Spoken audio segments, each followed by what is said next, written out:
Praise the lord. యేసుక్రీస్తు ప్రభువారి ప్రశస్తమైన నామంలో మీకు శుభాలు వందనాలు తెలియజేసుకుంటున్నాను. ప్రియ దేవుని బిడ్డలారా, మనము ఆత్మీయంగా ఎదుగుదలను మనలను మనమే అంచనా వేసుకోవడానికి కొన్ని విషయాలను, కొన్ని గుణాలను జ్ఞాపకం చేసుకుంటూ వచ్చాము. దాంతోపాటు ఈ మధ్యకాలంలో మందిర అనుభవము, మందిరంలో ఉండవలసిన తీరు, ఉండకూడని తీరును కూడా జ్ఞాపకం చేసుకున్నాం. ఈ రోజున మన ఆత్మీయ ఎదుగుదలకు సంబంధించి తెలుసుకోవటానికి మరొక విషయాన్ని జ్ఞాపకం చేసుకోబోతా ఉన్నాం. చూద్దాం. ఇప్పుడు చూడండి, గలతీయులకు రాసిన పత్రిక 1వ అధ్యాయము 10వ వచనం. ఇప్పుడు నేను మనుషుల దయను సంపాదించుకొని చూచుచున్నానా, దేవుని దయను సంపాదించుకొని చూచుచున్నానా? నేను మనుషులను సంతోషపెట్టగోరుచున్నానా? నేను ఇప్పటికీ మనుషులను సంతోషపెట్టువాడనైతే క్రీస్తు దాసుడను కాకయే పోదును. ఇక్కడ పౌలు భక్తుడు అంటా ఉన్నాడు, ఎవరి దయ కోసము మనము ఈ లోకంలో జీవిస్తూ ఉన్నాము? మనుషుల దయ, దేవుని దయ ఒకటి. రెండవది ఏంటంటే, మనుషులను సంతోషపెట్టుట కొరకు ఈ లోకములో రక్షింపబడిన తర్వాత కూడా జీవిస్తూ ఉన్నాము అంటే అంటూ ఉన్నది ఏంటంటే, క్రీస్తు దాసుడను కాకయే పోదును. అంటే ఇంకొక రకంగా చెప్పాలి అంటే, రక్షణ అనుభవంలో ఎదగలటం లేదు, లేదా రక్షణ అనుభవంలోనికి ఇంకా రాలేదు అనే ఆ విషయము మనకు తెలియచేస్తా ఉన్నాడు.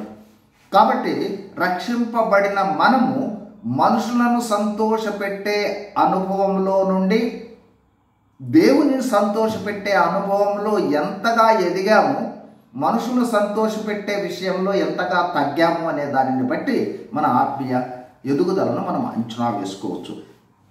ఇంకొక వచనాన్ని మీ గమనంలోనికి తీసుకుని వస్తాను. చూడండి, కొలస్సీలకు రాసిన పత్రిక 3వ అధ్యాయం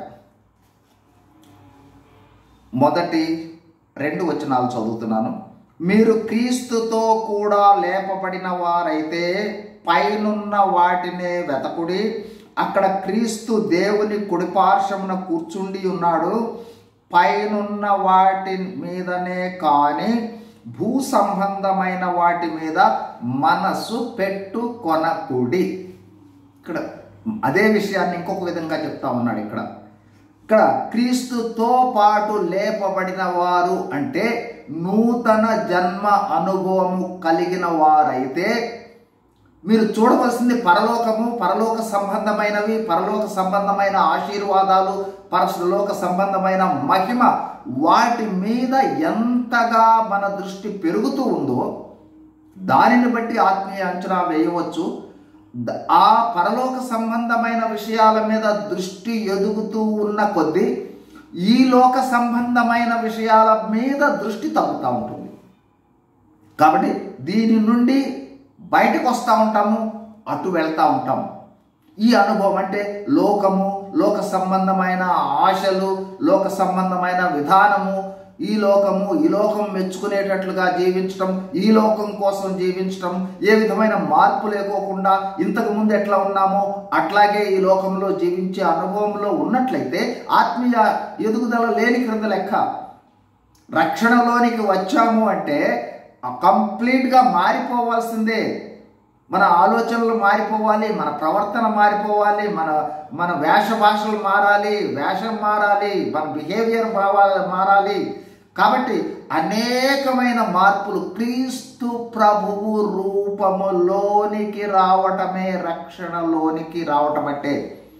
ఇంకొక విధంగా చెప్పాలి అన్నట్లయితే, క్రీస్తు ప్రభువు మనలో ఉన్నాడు కాబట్టి ఆయనను ఇబ్బంది పెట్టకోకుండా ఉండే విధమైన ప్రవర్తన, వేషధారణ, స్వభావము కలిగి జీవించుట, తద్వారా యేసుక్రీస్తు ప్రభువును చూచే అనుభవంలోనికి వెళ్తాం. ఏ రోజు కూడా యేసుక్రీస్తు ప్రభువు వారు ఈ లోక సంబంధమైన వాటి మీద, భూ సంబంధమైన వాటి మీద ఆయన సంపూర్ణ మానవుడైనా కూడా ఆయన ఈ లోక సంబంధమైన వాటి మీద దేని మీద మనసు పెట్టుకోలేదు. ఎప్పుడు కూడా ఎక్కడి నుండి వచ్చాను, ఎక్కడికి వెళ్ళబోతా ఉన్నాను, ఏమి చేయడానికి వచ్చాను, ఏమి చేయాలి, ఏమి చేసి దేవునిని మహింపరచాలి, ప్రారంభం నుండి చివరి దాకా ఆ అనుభవంలో మనం ఉన్నట్లయితే, ఆ అనుభవంలో మనం ఎదుగుతూ ఉన్నట్లయితే, అంటే లోకము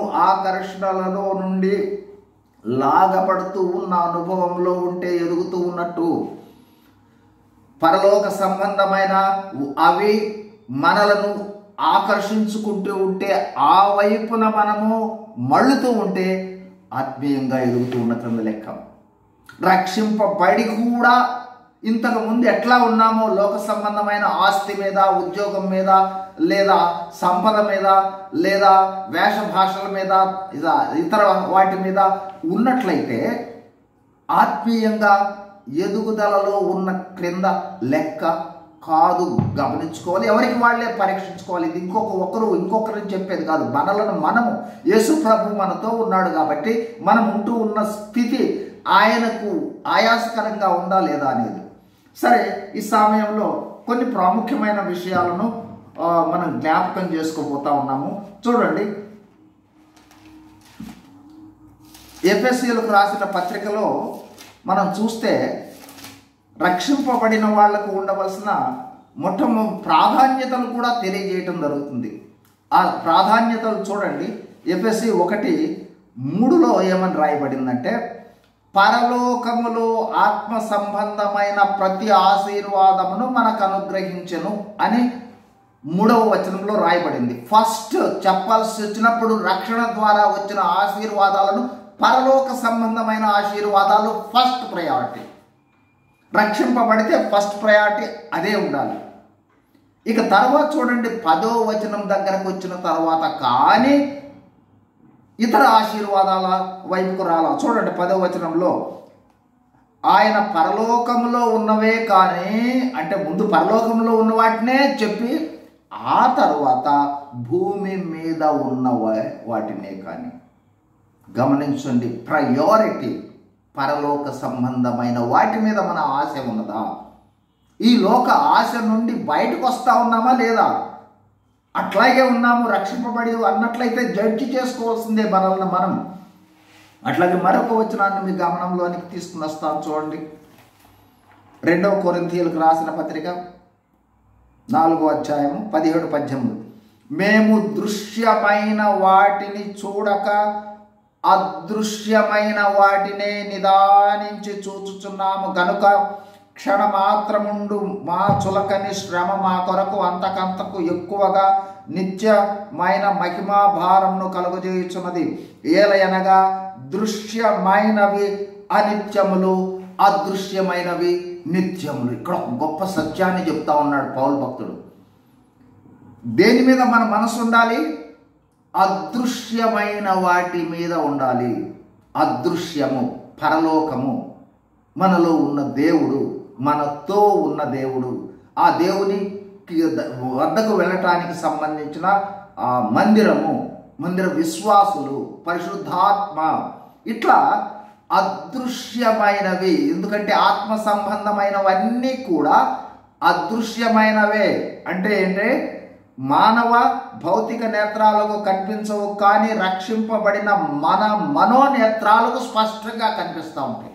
దట్ ఈస్ ఎటర్నల్, అవి నిత్యములు. ఇక రెండవది చూశారు కదా, దృశ్యమైనవి అనిత్యములు.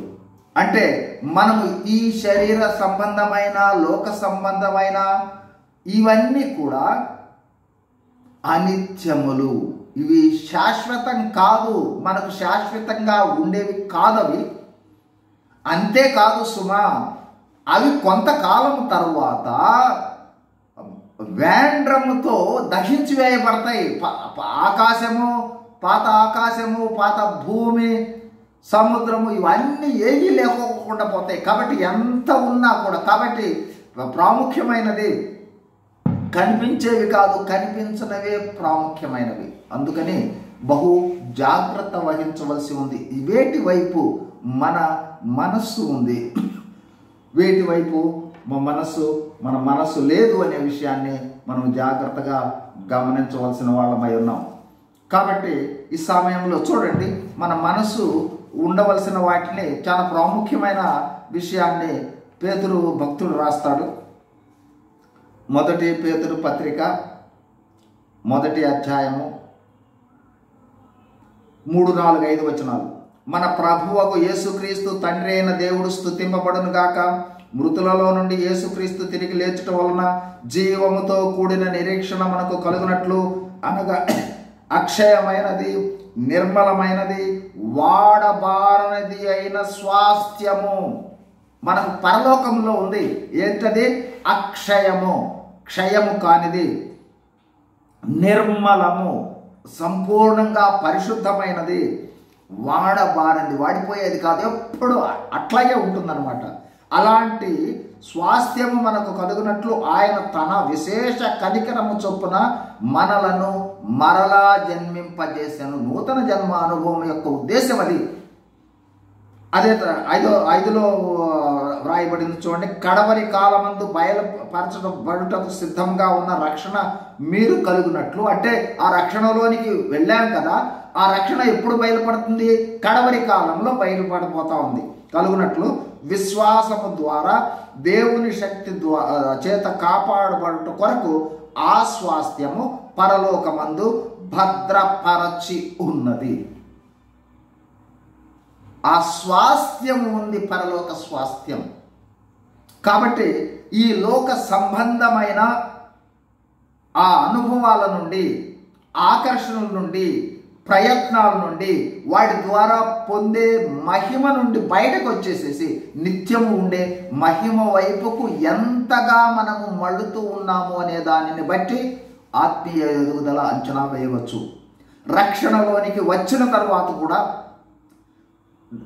డబ్బుకు సంబంధించిన ఆలోచన విషయంలో అట్లాగే ఉండి లేదా ఎదుగుతూ ఉన్నట్లయితే, లేదా ఆస్తి ఐశ్వర్యాలు సంపాదించే విషయంలో అట్లాగే ఉండి, అక్కడ ఉంది ఆస్తి, ఇక్కడ ఆస్తి కోసం మనం చూస్తూ ఉంటే ఆ ఆస్తి మీద నుండి మన నేత్రాలు ఇటు వస్తూ ఉన్న క్రింద లెక్క.